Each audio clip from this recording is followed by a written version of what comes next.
Il y a une vraie volonté stratégique d'être centré sur le client.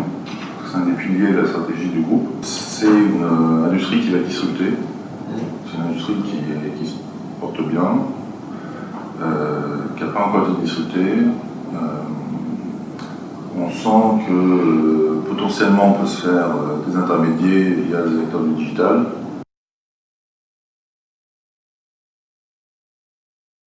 Ça va être probablement de s'entourer d'un écosystème d'entreprises et d'entrepreneurs qui vont disrupter la chaîne de valeur, mais la rendre au final plus riche.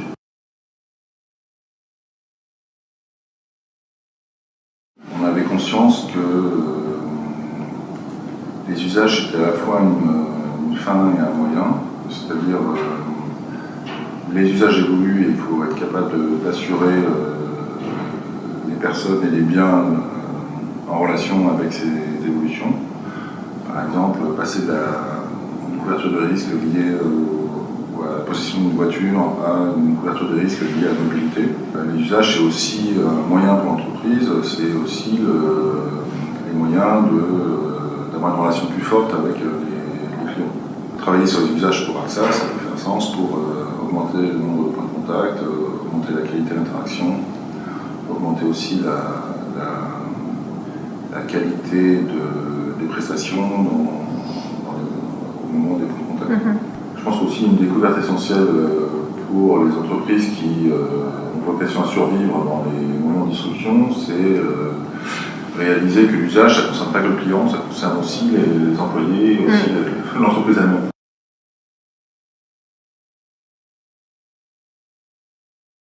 L'expérience, ça concerne beaucoup à ce stade la qualité du vécu de nos clients lors de ces moments de vérité. Donc, par moment de vérité, on entend évidemment les claims, les sinistres, mais aussi les changements de vie.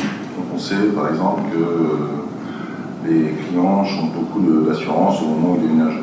Donc, pour nous, le déménagement est un moment de vérité. Et la qualité d'interaction avec le client à ce moment-là est primordiale.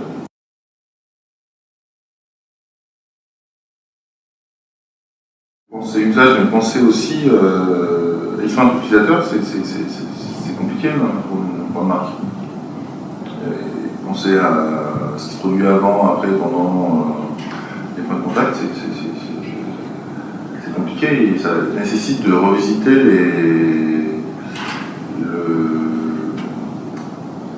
les compétences internes, intimes de l'entreprise. Le marketing, c'est constater les besoins, les enjeux, mesurer l'amélioration d'efficacité, mais ce n'est pas forcément les outils pour changer l'expérience.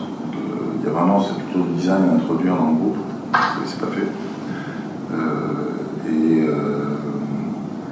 On a de plus en plus de personnes qui sont recrutées soit au niveau du groupe, soit au niveau des filiales, qui viennent du monde du design, on en parlait tout à l'heure, ou en tout cas qui sont sensibilisés déjà à ces sujets-là, qui progressivement éduquent l'organisation et par des pilotes, par des exemples simples, motivent les autres. Puis comme tout le monde se copie très vite et comme je l'évoquais, il y a beaucoup d'échanges, en fait, progressivement, on fait évoluer les cultures.